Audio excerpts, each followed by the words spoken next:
Right now, you're not just in a projection, you're inside it. Not as metaphor, but as fact. And this changes everything. Ancient wisdom keepers knew this. Tibetan masters lived it. Indian sages built entire cosmologies around it, millennia before particle physics or brain scans. They accessed a truth modern science is only now beginning to confirm. The material world isn't the foundation of reality, it's an emanation. A projection from something infinitely deeper.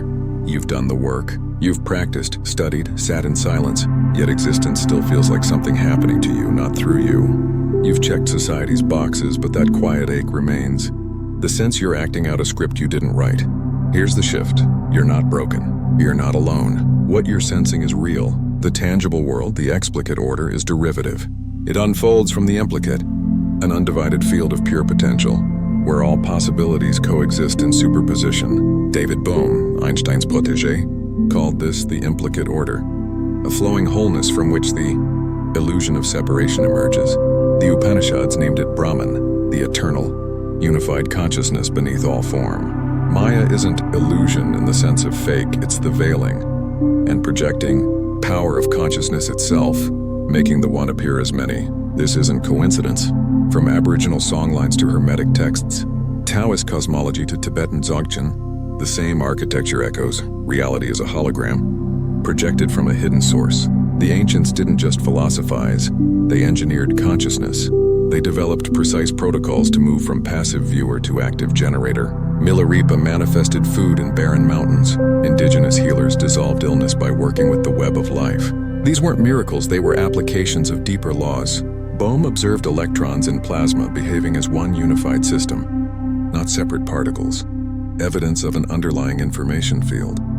He realized what we call reality is like waves on an ocean. The waves seem distinct, but they're just the ocean in motion. The screen isn't the source, the projector is. Most people try to change the movie by pushing pixels on the screen, but the masters went to the projector. That's why true intention works, not by wishing harder, but by aligning with the implicate field where form is born. Visualization fails when it's surface-level fantasy. It succeeds when it's a resonance with the generative layer. Quantum experiments show consciousness collapses, probability into form, not because mind overrides matter, but because matter arises from mind. Tibetan philosophy calls the void the only true substance, yet within it, infinite forms arise.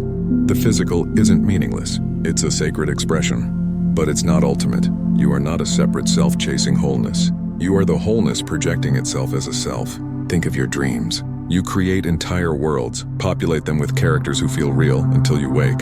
Waking life is the same, a stabilized collective dream. The crisis? You've forgotten you're the dreamer. When you identify solely with the projection, you inherit its limits. Separation lacks struggle. But when you remember you're the source, you stop begging the screen for change. You turn toward the light behind it, and that's where true power begins.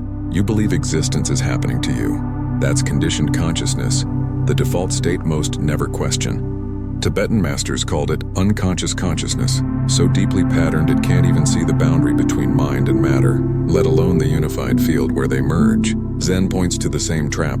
We fracture reality with language. We split what is whole into self and other, inside and outside, mind and matter.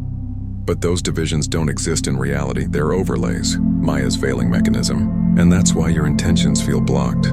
Not because you're unworthy or weak, but because you're trying to create from within the veil, using a mind that believes in separation to manifest unity. It's like using a warped lens to measure truth. The tool itself distorts the result. Every ancient lineage offers the same remedy, just different words. Hindus call it seeing through Maya. Buddhists, perfect seeing.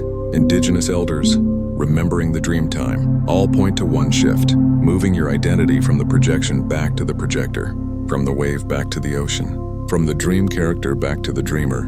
And here's the liberating truth. You don't need to become anything new. You don't need special powers or distant gurus. You are already the projector. You are already consciousness at the implicate level, only pretending to be a wave. Awakening isn't acquisition, it's remembrance. But how? How do you actually see through the veil? The key lies in interconnection, not as a poetic idea, but as structural reality. Quantum physics calls it non-locality. Indigenous wisdom calls it the web. Hindu and Buddhist cosmology calls it Indra's net, an infinite lattice where every jewel reflects every other jewel. Infinitely, each part contains the whole. This isn't metaphor, it's holographic architecture. Neuroscientist Carl Pribram discovered, memories aren't stored in one brain location. They are distributed across the entire neural field, like a hologram. Damage part of the brain, and the memory doesn't vanish. It just loses resolution. Every fragment holds the totality. David Bohm extended this to the cosmos. Every point in space unfolds the entire universe. The electron isn't just a particle, it's a ripple of the whole. In plasma, electrons move as one intelligence, not signaling, but knowing, because they share access to the implicate field. Flocks of birds turn as one. Schools of fish flow without collision. No leader, no calculation, just unified awareness. Black Elk, the Lakota visionary, was shown Harney Peak as the center of the world, then revealed, anywhere is the center. The Hermetic axiom echoes, as above, so below. The microcosm mirrors the macrocosm. The tantric truth, what is here is elsewhere. What is not here is nowhere. You are not a tiny fragment begging for scraps from a distant universe. You are the center. From your point of awareness, the entire web unfolds. Every thread connects through you. This is why healers influence weather, communicate with spirits, restore balance across distance, not by force, but by alignment with the field. But beware, the ego hijacks this insight. If I'm the center, I can get whatever I want. No, that's still separation in disguise. True realization reveals every point is the center. Every being is the totality. This isn't ego inflation, it's ego dissolution into radical unity. Aboriginal wisdom teaches that true consciousness lives in the dream time, the dimension beneath form, where all things arise from one vital essence. When you drop below thought, below conditioning, into direct contact with that field, manifestation shifts. You stop creating from lack. You stop chasing what you believe is outside you. Because in that depth you see, the desire and the desirer are the same wave. The seeker and the sought are one ocean. There is no gap. The universe isn't responding to your desire. It is your desire expressing itself. That's why effort fails. Trying implies separation. Forcing assumes distance. But when you remember you're the source, you realize the outcome already exists in the implicate, in potential, in you. It only needs permission to unfold. And now the hard truth, your conscious mind, the part setting goals, making vision boards isn't running the show. Beneath it lies the unconscious consciousness. Layers of pre-verbal trauma, ancestral patterns, cultural hypnosis. These hidden currents shape your reality far more than your affirmations. Milarepa warned, the unconscious is too conditioned to perceive the threshold where mind becomes matter. Yet at the quantum level, that threshold doesn't exist. Mind and matter are one frequency, two expressions of the same field. Your unconscious doesn't just hold your personal story. It carries the weight of centuries, ancestral fears, cultural myths, collective trauma about scarcity, power, worthiness, all woven into the hidden architecture of your reality. And while your conscious mind declares, I am abundant, your unconscious may still whisper, money corrupts, or I don't deserve ease. Guess which voice shapes your life? The unconscious, because it operates at the implicate level, where the projection is coded. Your conscious intentions, they're edits on the surface of a film already developed. You're rearranging furniture in a house whose blueprint was drawn long ago. That's why most manifestation fails. It tries to overwrite deep programming with surface. Affirmations, like repainting a sinking ship. But here's the liberating paradox. You didn't choose this conditioning. It was absorbed from parents, culture, history, even the collective unconscious Jung described. You inherited it, and that means you're not broken for struggling with it. Yet the moment you see it, its power begins to dissolve, not through force but through awareness. This is seeing through Maya, not belief, not hope. Direct perception, free from language, free from concepts, into the nature of your own being. The Aboriginal path calls it returning to the dream time. Hinduism, recognizing Brahman. Buddhism, awakening to Buddha nature. All point to the same homecoming. Remembering what you were before you forgot. And because you are the center of the web, and every point is the center, your healing ripples outward. When you shift your inner code, you subtly shift the collective field. Your liberation isn't just personal, it's cosmic. So ask yourself, what belief feels so true I no longer question it? Is it I must struggle to be worthy? Love is conditional? The world is unsafe? That's your projector running. And to change the hologram, you must recalibrate the source. Now, the ultimate insight, stop trying. Not out of resignation, but because every effort to force reality stems from the illusion of separation. The Tao says, the master does nothing, yet nothing is left undone. Indigenous healers don't make healing happen. They align with the web and let it flow through them. Awakening isn't achieved, it's remembered. This isn't passivity, it's responsiveness. It's moving from wholeness, not lack, from unity, not fear. And yes, this awakening rarely happens in one lightning strike. It's a slow return, moments of lucidity, I am the dreamer, followed by forgetting. That's natural. Each glimpse carves a deeper groove in consciousness. Like learning to lucid dream, you gradually stabilize in the truth.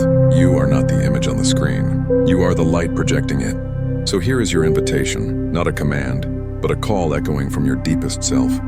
Stop wrestling with the projection. Descend beneath thought, beneath conditioning, beneath the fractured labels of self and world.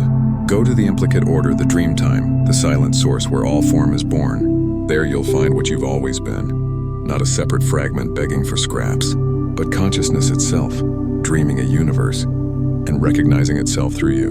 And from that place, whole, unbroken, infinite, your life doesn't need to be forced. It unfolds, naturally, elegantly, exactly as it should. You've reached the threshold not of an ending, but of activation. What you've just received isn't theory. It's a key, and there's a practice, refined over millennia.